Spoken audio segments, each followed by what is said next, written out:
Bismillahirrahmanirrahim. Assalamualaikum warahmatullahi wabarakatuh. Bapak saudara sekalian, hari ini tanggal 19 Juli 2024 bertepatan dengan tanggal 13 Muharram 1446 Hijriah. Petugas Jumat kita pada siang hari ini bertindak selaku khatib Jumat sekaligus imam sholat Jumat kita, akan disampaikan oleh Ustadz Habibi, dan insya Allah Bilal akan dilantunkan oleh saudara Ansori.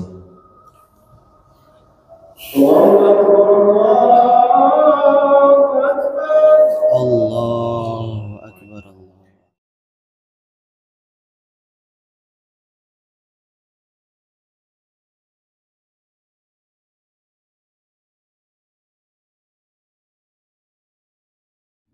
Inna Allaha wa malaikatahu yusalluna 'alan nabi ya ayyuhalladzina amanu sallu 'alaihi wa sallimu taslima.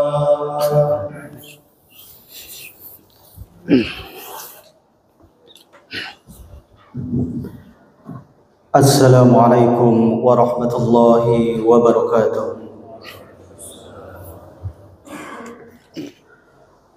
Alhamdulillahi rabbil alamin ala umuri dunya waddin wassalatu wassalamu ala asrafil anbiya'i wal mursalin nabiyina Muhammadin sallallahu alaihi wasallam wa ala alihi wa ashabihi wat tabi'in wa man tabi'ahum bi ihsan ila yaumiddin.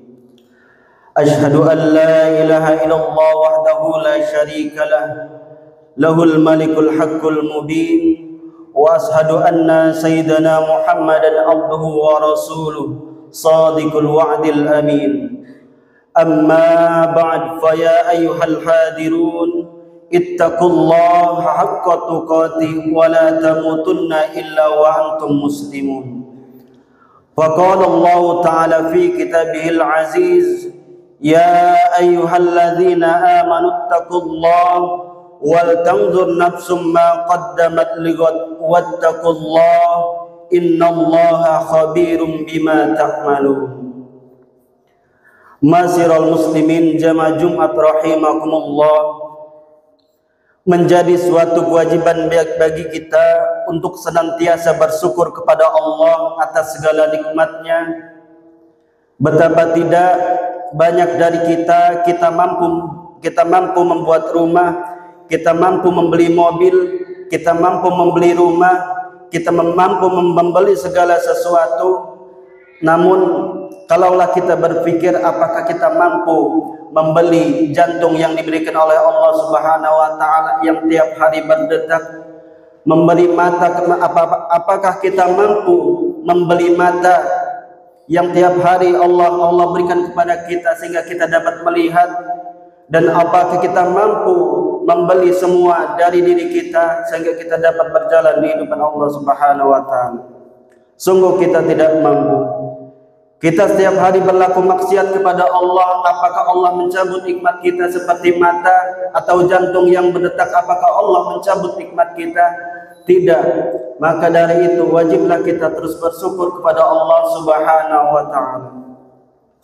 Wujud syukur atas nikmat ini harus kita tancapkan dalam hati, ucapkan melalui lisan, dan wujudkan melalui tindakan, agar nikmat-nikmat yang kita terima senantiasa langgeng ditambah oleh Allah Subhanahu wa taala. Kita diperintahkan untuk tidak mengkufuri nikmat Allah yang telah dianugerahkan kepada kita, walaupun itu kita nilai sebagai sesuatu yang kecil. Kita harus bersyukur karena banyak orang-orang di bawah kita yang sangat mengharap-harap nikmat itu. Rasulullah sallallahu alaihi wasallam telah mengingatkan dalam hadisnya, an Abi Hurairah radhiyallahu anhu qala Rasulullah sallallahu alaihi wasallam, unzur ila man huwa asfala minkum wa la tanzur ila man huwa fawqakum fahuwa ajdaru alla tajdaru ni'matallahi alaikum muttafaqun ilaih. Yang artinya dari Abu Hurairah radhiyallahu anhu berkata, Rasulullah sallallahu alaihi wasallam bersabda, pandanglah orang yang berada di bawah kalian, jangan memandang yang ada di atas kalian. Itu lebih patut membuat kalian tidak mengkufuri nikmat Allah Subhanahu wa taala. Wujud syukur itu juga bisa kita wujudkan dengan menguatkan keimanan dan ketakwaan kita kepada Allah dalam bentuk menjalankan segala perintah Allah dan menjauhi segala larangannya. Karena pada momentum Jumat mulia ini, mari kita kuatkan keimanan dan ketakwaan. Sebagai wujud ketakwaan kepada Allah, ada dua hal inilah yang paling sering diperintahkan oleh Allah kepada manusia yang termaktub dalam Al-Quran. A'udzu billahi minasyaitonir rajim. Bismillahirrahmanirrahim. Ya ayyuhalladzina amanu taqullaha wal tanzur nafsum ma qaddamat lighad wattaqullaha innallaha khabirum bima ta'malun. Wahai orang-orang yang beriman, bertakwalah kepada Allah dan hendaklah setiap orang memperhatikan apa yang telah diperbuatnya untuk esok hari, yaitu akhirat kita. Bertakwalah kepada Allah, sesungguhnya Allah Maha teliti terhadap apa yang kamu kerjakan. Pada kesempatan kali ini, khatib akan menyampaikan materi yang mengajak dan mengingatkan kita untuk senantiasa mewarnai umur kita yang terus berjalan dengan bersyukur dan tafakur. Kita perlu sadar bahwa bertambahnya umur atau usia bukan hanya soal angka. Bertambahnya umur juga harus menjadi momentum untuk merenung dan bersyukur atas segala yang telah kita alami dan apa yang telah kita capai. Dan dua hal yang penting kita lakukan untuk mewarnai umur kita agar bisa terus lebih baik adalah dengan bersyukur dan tafakur kepada Allah. Terlebih di akhir tahun dan awal tahun baru ini, merenung dan berfikir menjadi aktivitas yang penting untuk dapat memberikan makna yang lebih mendalam pada bertambahnya umur kita. Tafakur menjadi waktu untuk berhenti sejenak, memikirkan perjalanan hidup yang telah kita tempuh, tantangan yang telah kita hadapi, dan pelajaran yang telah kita ambil. Dalam tafakur kita mengingat kembali masa lalu, mengevaluasi masa kini, dan merencanakan masa depan. Rasulullah sallallahu alaihi wasallam bersabda dalam hadis riwayat Al-Hakim, "Man kana yaumu khairan min amsihi fahuwa rabih, wa man kana yaumu misla amsi fahuwa maghbun, wa man kana yaumu syarran min amsi fahuwa mal'un." Siapa saja yang hari ini lebih baik dari hari kemarin, maka ia tergolong orang-orang yang beruntung. Dan siapa saja yang hari ini sama dengan hari kemarin, maka ia tergolong orang-orang yang merugi. Dan siapa saja yang hari ini lebih buruk dari hari kemarin, maka ia adalah orang-orang yang dilaknat atau celaka. Dengan tafakur kita menghargai setiap momentum perjalanan hidup dan mengambil hikmahnya. Dengan tafakur kita bisa melihat sejauh mana kita berkembang sebagai individu dalam berbagai hal seperti perkembangan emosional, mental, spiritual, dan juga perkembangan kesejahteraan kita. Tafakur memberi kesempatan kita untuk merencanakan masa depan lebih baik, bijaksana dengan memahami apa yang telah terjadi di masa lalu dan apa yang kita inginkan di masa depan. Ma'asyiral muslimin rahimakumullah. Setelah kita tafakur kepada nikmat Allah, maka rasa syukur akan semakin bertambah dalam diri kita.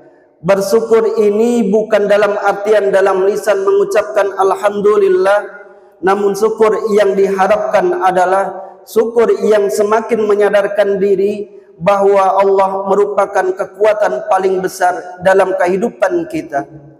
Al-Imam Al-Ghazali dalam kitab Ihya Ulumuddin mengatakan bahwa yang diharapkan dari syukur adalah menggunakan nikmat Allah dalam menyempurnakan hikmah untuk nikmat itu diciptakan, yaitu ketaatan dalam arti luas kepada Allah. Imam Al-Ghazali menjelaskan bahwa syukur tersusun dari 3 hal. Yang pertama adalah yakni menyadari bahwa kenikmatan yang diterima ini semata-mata dari Allah Subhanahu wa taala. Terkadang banyak dari kita mendapatkan nikmat dari Allah, tapi berpikir bahwa itu adalah hasil dari kerja kerasnya sendiri. Ini adalah orang-orang yang membuat orang-orang ini akan frustasi. Ketika dia gagal dia akan frustasi karena dia merasa ketika dia sukses atau mendapat nikmat itu adalah hasil usahanya sendiri. Padahal semua kenikmatan adalah hasilnya dari Allah Subhanahu wa taala. Yang kedua adalah hal atau keadaan dengan menyatakan kegembiraan karena memperoleh kenikmatan. Yang ketiga adalah amal, yakni menunaikan sesuatu yang sudah pasti menjadi tujuan serta dari yang memberi nikmat. Syukur senantiasa tumbuh dalam hati akan menjadikan segala sesuatu terasa ringan dan menyenangkan, karena syukur adalah sarana meraih kebahagiaan. Dengan syukur hati kita, pikiran kita menjadi bersih dari beban, tidak terasa diberatkan akan hal yang tidak semestinya kita pikirkan. Syukur akan menumbuhkan sifat qanaah dan menjadi hamba yang taat. Rasulullah sallallahu alaihi wasallam bersabda dalam hadis riwayat Ibnu Majah, "Kun wari'an takun a'badan nas wa kun qani'an takun ashkaran nas." Jadilah orang yang wara', maka engkau akan menjadi hamba yang paling berbakti, dan jadilah orang yang berqanaah, maka engkau akan menjadi hamba yang paling bersyukur. Ma'asyiral muslimin rahimakumullah, demikianlah pentingnya tafakur dan syukur kepada Allah, syukur atas nikmat umur yang telah dianugerahkan Allah kepada kita.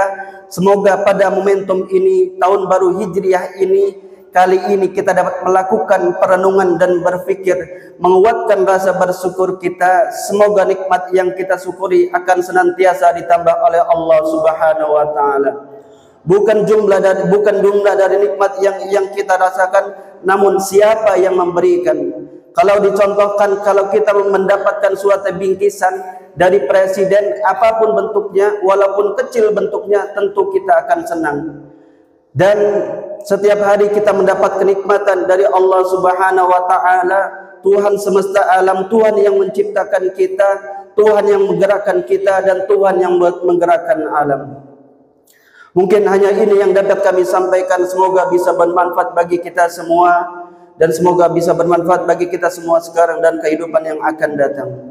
Wa idzana rabbukum la in syakartum la azidannakum wa la in kafartum inna azabi lasyadid. Aqulu qawli hadza wastaghfirullah li wa lakum fastaghfiruhu innahu wal ghafurur rahim.